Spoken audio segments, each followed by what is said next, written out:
Fala aí galera, beleza? Nando Costa na área. Vamos chegando aqui na faixa 3, status 5 do nosso Mix Nando. Se você ainda não está inscrito, não deixe de se inscrever e marcar aí para receber as notificações. Bastante coisa legal que eu vou falar nesse status aqui. Antes de mais nada, lembrar que nos dias 27 e 28 eu vou fazer a turma do curso de mixagem e teoria de áudio aqui em Juiz de Fora, Minas Gerais, no meu estúdio, tá? Se você está interessado, você quer participar, vai ser um curso super completo. Lembrando que esse mês eu estou incluindo grátis no curso a hospedagem, né? 2 dias de hospedagem. Já tem um pessoal cadastrado aqui no curso, então se você está afim, não deixe de mandar um e-mail contact@nandocostamusic.com, porque as vagas vão esgotar rapidinho, tá bom? E aí eu te mando todas as informações aí para fazer o seu cadastro no curso, tá bom? Nesse status que a gente está aqui, tem bastante coisa interessante. Eu vi que muita gente falou em relação aos tons, tá? Que na verdade eram elementos que a gente ainda não tinha mexido, tá? Então eu senti necessidade de fazer alguns ajustes nos tons, mas eu acredito que a coisa mais importante que eu tenho que fazer nesse status aqui, e aí vai pontuar quem falou alguma coisa dos tons também, né? Uma limpeza geral nos tons, ajustes e tal, mas quem falou também alguma coisa relacionada a reverb, tá? Apesar da gente ter algumas coisas para ainda dar uma polida, né? Fazer aquele ajuste mais fino, eu sinto que nesse momento da mix, que a gente está começando a criar essa forma mais global, e essa música, na verdade, a estética da música é muito calcada na massa, né? Então, por natureza, eu falei bem lá no começo aquele lance das vozes, né, conduzindo a música, né? Então cria aquela massa. Então é muito importante a gente criar um ambiente para a gente ligar isso tudo, tá? Então o movimento mais drástico que eu fiz do status anterior para esse status foi o acréscimo de reverb. E quando eu falo acréscimo de reverb, eu decidi já trabalhar o reverb em vários elementos diferentes, tá? Eu trabalhei um reverb para bateria, trabalhei um reverb para massa geral. Nesse caso a massa geral são as cordas, né? Principalmente as cordas ali, o piano, o violão. Acabou que eu coloquei um pouquinho no baixo também e tudo, né? E inseri o reverb também nas vozes, tá? E na verdade a gente não precisa necessariamente inserir o mesmo reverb para todo mundo. Isso aí é uma dúvida que muita gente tem. Tiveram até algumas perguntas em relação a reverb aí nos últimos vídeos também, tá? Algumas coisas que são mitos em relação a reverb. Muita gente acha que, entre aspas, a gente tem que criar a mesma sala para todos os instrumentos. Isso aí é um mito. Se você parar para ouvir as mixagens mais modernas, mais ousadas de hoje em dia, na verdade esse conceito cai totalmente por terra. Tem vários elementos dentro das mixagens que tem um reverb totalmente diferente, tem um reverb muito específico, às vezes nem tem reverb, às vezes o soar seco é o charme, é o que cria a ambiência, né? Você cria um contraste, na verdade, uma coisa que não tem reverb com uma coisa que tem reverb, ou às vezes que tem muito reverb, você cria um contraste e você cria uma sensação ali. O objetivo das mixagens, né, assim como eu abordo nos meus cursos, eu falo bastante isso. A mixagem é a manipulação de emoções através de sons, né, de frequências e tal. Você não utilizar um determinado reverb, deixar o som seco, também é uma forma de trabalhar a ambiência, né? Então é bom ficar ligado nisso aí. Teve um amigo nosso aqui do canal também, o Mário Wayne, ele fez uma pergunta que é interessante, eu já vi esse erro acontecer também, né? Ele perguntou se eu posso inserir, fazer uma mandada send, né, tipo do master bus, né, para o reverb, ou seja, a gente criar, entre aspas, um reverb de cola para a música inteira, tá? Teoricamente funciona isso, mas eu não recomendo de forma alguma você fazer isso. Por quê? Porque você vai estar, em primeiro lugar, mandando a música inteira para o reverb, tá? Que é uma coisa que não faz muito sentido musical mesmo, né? E além do mais, você perde o controle dos elementos individuais, porque o nível de reverb dos instrumentos não é o mesmo por natureza, porque cada instrumento ocupa uma região do espectro, tem uma densidade, né, tem uma força dentro da mixagem.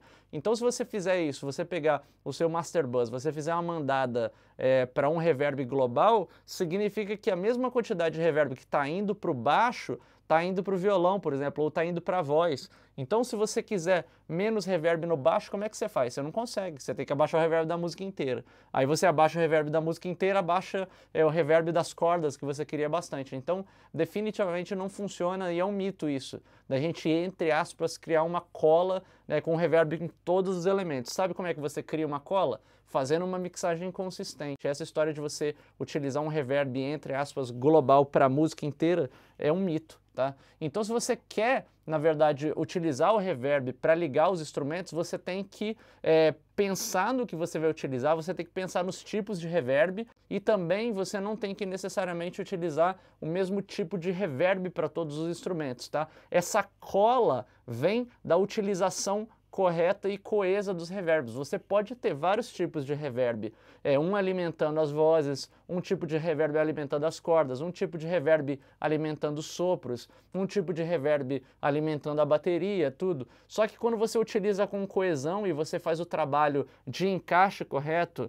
outra dica muito importante quando a gente trabalha com reverb, utilização de equalização. Vários plugins de reverb já têm embutido alguns filtros e tal. É bem essencial que você faça análise do som do reverb, tá? E você considere a utilização de filtros ou até mesmo um equalizador para você poder tratar e fazer o polimento exato do reverb, tá? E foi assim que eu trabalhei nessa faixa. Quando eu me propus a fazer a mixagem apenas com plugins nativos do Pro Tools, né? Na verdade, o plugin nativo do Pro Tools de reverb é o Deverb, né? É um plugin super prático, eu até utilizo ele bastante assim no dia a dia mesmo, né? Muita gente até discrimina ele porque ele é um plugin muito simples e tal. Às vezes as pessoas ficam um pouco deslumbradas com plugins super complexos, né, com sons mais prontos, entre aspas, né, com desenhos bonitos, né, fotos de salas e tal.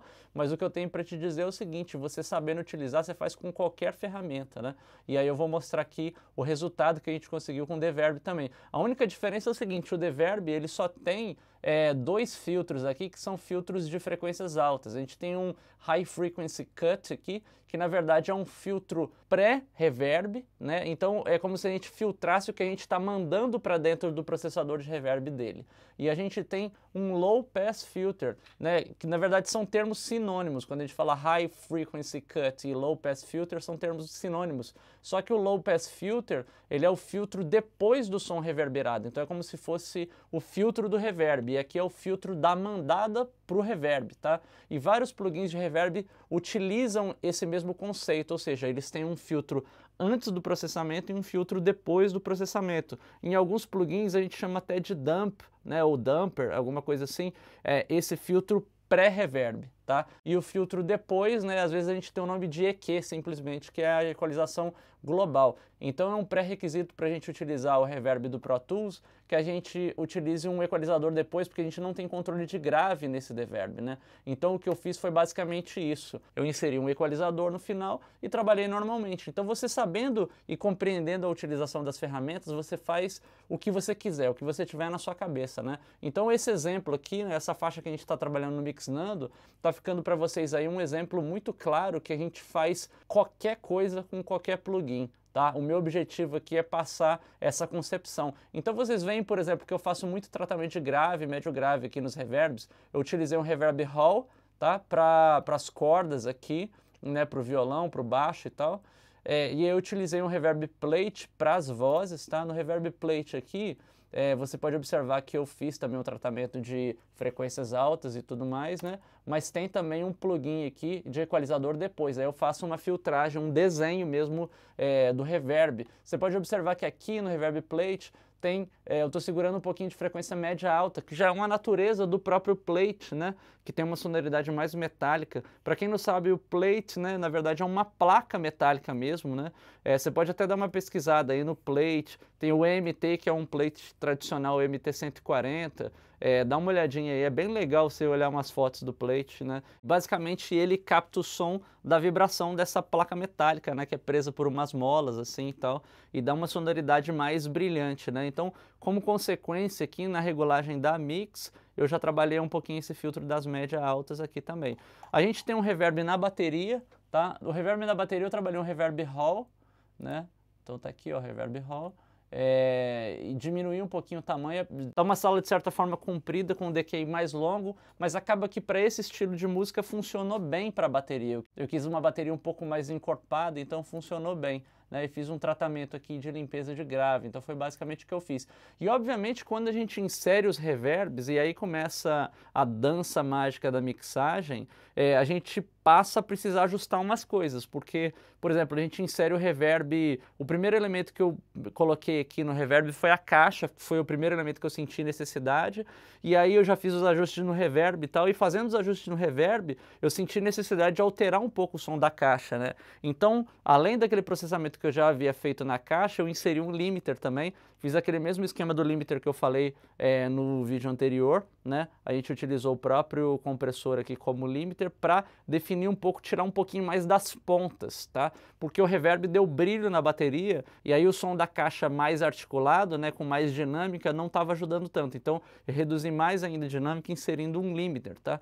Além disso aqui, eu peguei um gate, apliquei um gate aqui no bumbo para a gente tentar isolar mais, né, o som do bumbo. Muita gente falou o lance dos flans do bumbo e tal, a gente vai voltar nesse assunto mais para frente que eu vou falar um pouquinho de produção também. Tá? De repente eu abordo até alguma coisa em cima dessa música aqui, algumas dicas para todo mundo que está produzindo e gravando aí também, a gente vai falar um pouco de produção, tá? Porque tem umas dicas bem importantes. Apesar desse quadro lidar mais com a parte de mixagem, né? Eu vou ver se mais para frente eu faço um vídeo especial falando algumas considerações de produção também, a gente vai falar algumas coisas de arranjo, que são fundamentais, obviamente, para a gente ter um sucesso na mixagem, tá?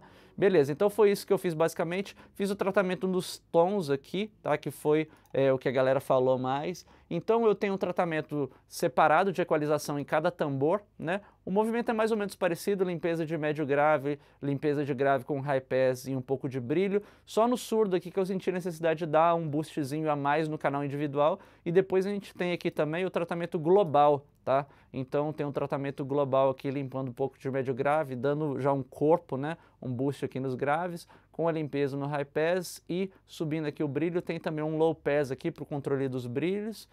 A gente tem uma dinâmica global, tá? Essa é uma forma que eu trabalho e funciona muito bem. Se você achar o balanço dos tambores, achar a equalização correta, você consegue fazer com um único compressor no submix aqui, tá? É uma estratégia que eu utilizo. Às vezes, dependendo da captação, você precisa comprimir um tambor ou outro separado, mas isso varia muito com a captação, tá? De uma forma geral, se você tem um equilíbrio mais ou menos próximo, às vezes o mesmo tipo de microfone, outros tambores e tal, e você não tem, por exemplo, muito vazamento, né, um vazamento diferente entre os tambores, você consegue lidar com um compressor no submix dos tambores, funciona muito bem, e tem um limiter aqui também para segurar a pontinha dos tambores. Dependendo do som dos tambores, eu utilizo o limiter, até de certa forma comum, mas a gente não pode se prender a regras, tá? E aí eu coloquei reverb nos tambores, no chimbal, na caixa, no bumbo tem um golinho também, né? Lembrando que esse gate aqui que eu utilizei no submix do bumbo, eu estou disparando por uma mandada do kick principal, que é o kick isolado, né? Então a ideia é da gente limpar mais esse microfone que tem o som do kick, mas que está captando a sala, para a gente ter o som um pouco mais conciso do bumbo também. Depois eu parti para o reverb desses instrumentos aqui de cordas e tal, né? No baixo tem um golinho também, do reverb muito pouco, porque eu senti a necessidade de dar uma cola, né? Então, não é regra, de uma forma geral, quando eu trabalho os graves, eu não utilizo reverb, mas dependendo do estilo, dependendo do arranjo, eu coloco um pouquinho para dar uma diluída, né? Tirar um pouco do impacto do som mais duro, né? Dos instrumentos e tal. E aí, obviamente, né, eu inserindo esses reverbs, eu sinto a necessidade de fazer um ajuste ou outro, né? Então eu mexo um pouquinho na equalização de um instrumento, mexo um pouquinho no compressor do outro, né? Infelizmente eu não tenho como mostrar todos os detalhes porque são muitos movimentos, mas eu estou explicando de uma forma geral. E aí nas vozes aqui, eu trabalhei um reverb plate, né? Assim como eu mostrei, fiz um ajustezinho aqui também depois na equalização e na compressão, mas segue aquela ideia que eu fiz. E fiz também aqui uma equalização e compressão separada para aquele arranjo ad-lib do final, né? O arranjo de pergunta e resposta lá na hora do break. E aí eu dei um grauzinho na voz também. Então, dessa vez eu vou tocar a música inteira para a gente ter um panorama geral do arranjo, ver como é que os sons estão se comportando ao longo do tempo também, mas foi basicamente isso que eu fiz. Nessa voz aqui, eu fiz um tratamento separado, tá? Limpando bastante médio e médio grave aqui, dando um corpo na voz, né, para eu conseguir isolar ela do coro. Na verdade, ela está no submix do coro, mas eu tenho que tratar ela diferente, porque a função dela dentro da mixagem é algo bem diferente. Eu trabalho isso muito nos meus cursos, falando de mixagem funcional, ou seja, da gente entender como a gente timbra um instrumento, como a gente define, né, equalização e compressão de acordo com a função dele dentro da música, né? A gente pode ter qualquer equalização e qualquer compressão e qualquer regulagem, né, de qualquer ferramenta nos elementos. A gente só precisa entender qual que é a função daquele elemento dentro do arranjo, né, dentro da mixagem. Então foi basicamente isso que eu trabalhei, tá? Vai pontuar aí quem falou alguma coisa de reverb e alguma coisa dos tons, tá? Vamos dar uma ouvida aqui, espero que vocês curtam. Vamos embora.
Então beleza, galera, até o próximo vídeo, valeu!